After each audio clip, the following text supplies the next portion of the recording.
Hello everyone, welcome to Finite Element Analysis Laboratory by UniLearning. Today we are going to perform the axial loading experiment on a bar. For this purpose, start Ansys Workbench from Start menu. Double click on the static structural module. This will create an analysis system just like this one. Rename it axial loading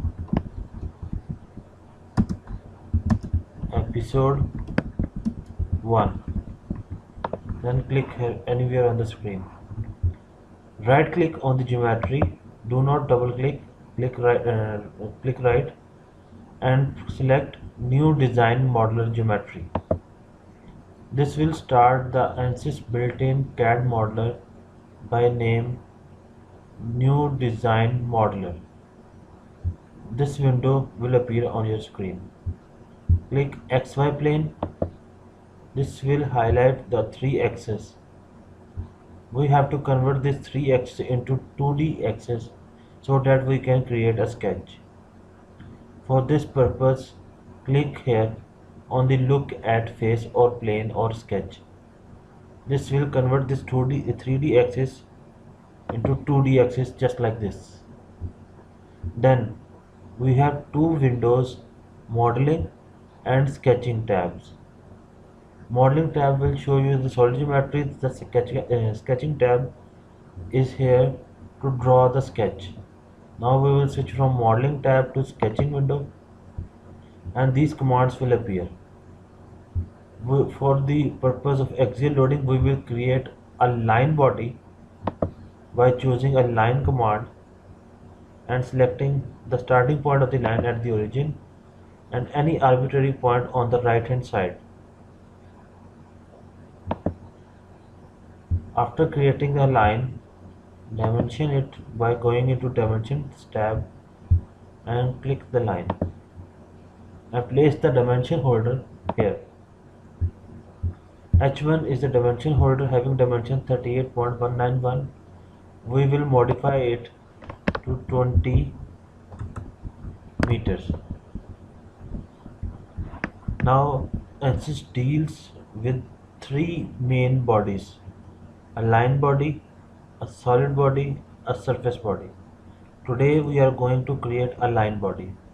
To create a line body, we have successfully drawn a sketch of line having dimension of 20 meters.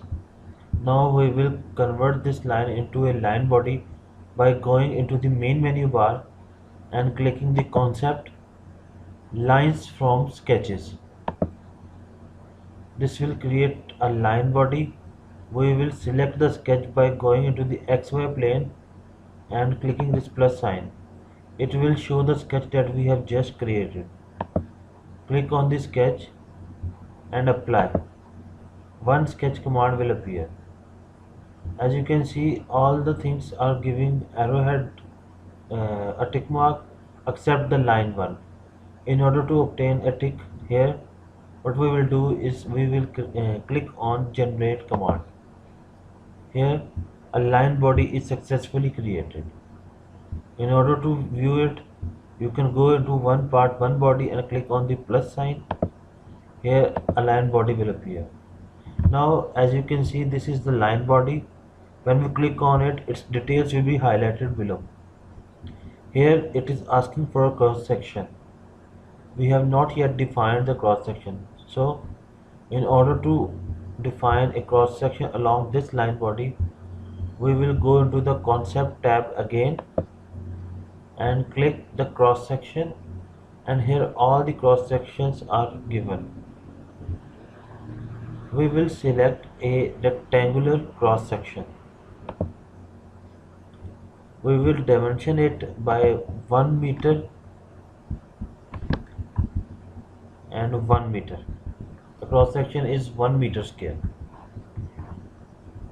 Now we will assign it to the line body by clicking on the line body command and clicking on the cross section. The cross section RECT1 will be here. Select it and it will automatically be assigned to the line body. As you can see, all the marks are tick which means that we have successfully defined the geometry. Now what we will do is that we will close this window of new design modeler so that our sketch will be saved. Then click on the model tab. It will start ANSYS starting mechanical, where we will define three things: mesh, geometry, boundary conditions, and last thing is the results required. It will take a minute to start the ANSYS mechanical.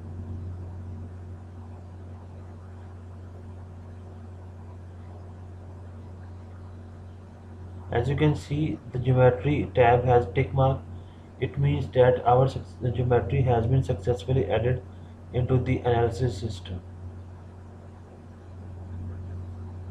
The ANSYS starting mechanical is loading. The geometry that we have created in the previous step will be shown in this window. All these commands are present in any version of the ANSYS. This window has this section known as pre-outline. This is our view screen. This is our detail, and this is our main menu bar. And these are all our selection tools. The ANSYS system has been successfully started. The starting mechanical module. In this module, we can see the line, which is the line that we have created before in the previous step. Now we will assign it a general mesh. When we go into the further problems, we will modify this mesh values. Right now, we will generate mesh. As you can see, a bar has been created with the cross sections of equal length. Now we will assign boundary conditions. Right click on the static structural module and click insert, and the first support or boundary condition we are going to insert is the fixed support. We want to assign the fixed support. As you can see, the geometry selection is open. You will click on these three cubes. These three cubes represent the selection that we want to achieve. Here you can see the vertex cube. It will select a vertex when you click on it, then the edge, and then the face. The next body and separate commands will be highlighted when required. So we will select the vertex, and we will select this backend vertex which is highlighted here. When I click on it, it turns green. Then apply. The fixed support has been successfully applied at this node. Now we will insert the second command by going in the insert and then force, then selecting the vertex command,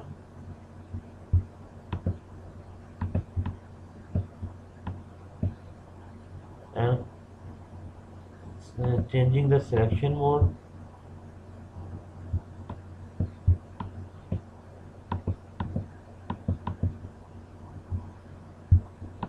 then changing the selection mode, and again here this node has been selected. Click apply and enter a magnitude of 10,000 Newton. In order to define the direction, click on it and select this line. It will automatically show an arrowhead in which the force will be applied. Click apply, and you can see the small arrowhead here, which represents the direction of the force. Now we have successfully defined the boundary condition and the mesh, and you can see the tick marks. Now we will insert the results required. In order to do so, right click on the solution, go to the insert and insert total deformation. It will show us the amount of deformation that is acting totally in all three directions. Then click on it. This is the resultant deformation. We want to determine along x, y and z axis how these deformations are taking place. In order to do so, right click on the solution tab, go to insert deformation directional, click on it and rename it to deformation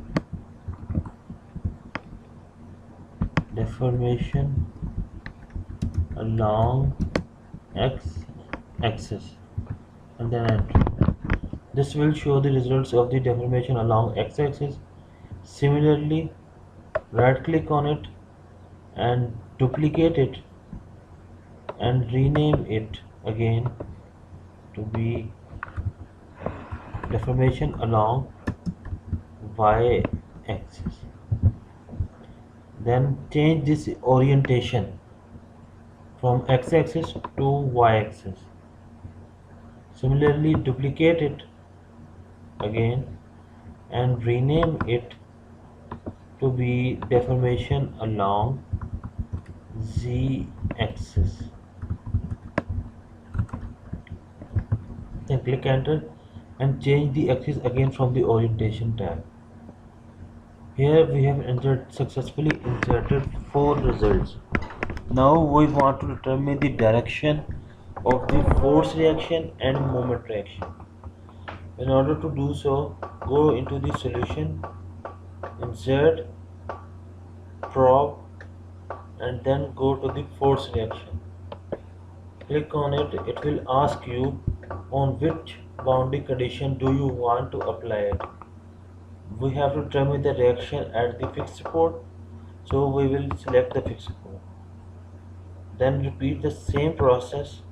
Go to the solution, insert and probe and select moment reaction this time. Again select the boundary condition fixed support. Here we have defined all the parameters. As you can see, there is no question mark on each row. So what we will do now is we will solve the model. Click solve. As you can see below, the model is being solved by the ANSYS Workbench module. The ANSYS is working on it. The results will be shown in this window. As you can see, the 85% module has been completed and now the results have been calculated. As you can see, all the tick marks represent that the solution has been performed successfully. Now we will view the result one by one. Click on the deformation, total deformation. It will show you the amount of deformation that is being used, whose maximum value is 1 e raised to the power minus 6 meters. Then click on the deformation along x-axis, which is equal to 1 e raised to the power minus 6 because the component of force is along the x direction. We will click here on the z-axis to make it 2D. Now click on y-axis. As you can see, there is no amount of force or movement being applied along the y-axis. Similarly, on z-axis it is also 0 because no force is being applied. Now we will select the force reaction, how the reaction force is being uh, produced. As you can see, the vector of the axial force is on the right hand side, the reaction produced by it is on the left hand side, and the moment reaction is 0 because no force is causing a movement. Here you can see that we have solved for all the results and our analysis successfully completed the simulation. Now we will close this window and go to the workbench window, where you can see all the tick marks representing that we have successfully completed the analysis system and fulfill its requirement to obtain the required results. Now the last and the most important part is how will we save our model. First, we will save the project file. The project file is saved by going through the main menu bar, click on the file button and click save as. By this method we will save the project as if as a multiple files. Now click on it, go to the, you can save model here anywhere. I've saved in videos and sys tutorial repository and creating a new folder under name axial dash loading dash episode dash 1. Now I will open this folder and again rename the file of the project axial loading episode 1 and save it. In this way our project file has been saved. Now go to the file bar again and save the archive file. The archive file is a single file of the ANSYS Workbench analysis system that you can send to anyone and they can view your geometries and results. Now click on the archive button and then go to the videos ANSYS tutorial repository and click on here and save the, and I will create a new folder here for the archive files. Double click on it and save the project file name axial loading dash 1. The archive file has been selected. Then check mark all the options. It is asking that whether you want to save the results. Yes, we want to save the results. Click on the archive button and it will create the archive file. So far we have conducted a successful simulation of axial loading case for a uniform bar and have successfully saved our analysis system. In order to view it, you can go into your My Computer, click on videos, go to the ANSYS tutorial repository and you can see the files. The archive file is shown by this symbol. When you go back into your project file, you can see all these files. In order to send someone your project files, what you must do first is you will close your workbench. When you close it, you can see that some of the files have been deleted because these are arbitrary files. And now we have a single a file and a folder. Whenever you want to send someone your project file, you have to send both of these files to them. If you do not want to send them your project file, you can simply send them your archive file just like this one. Thank you very much. See you in the next video. Bye.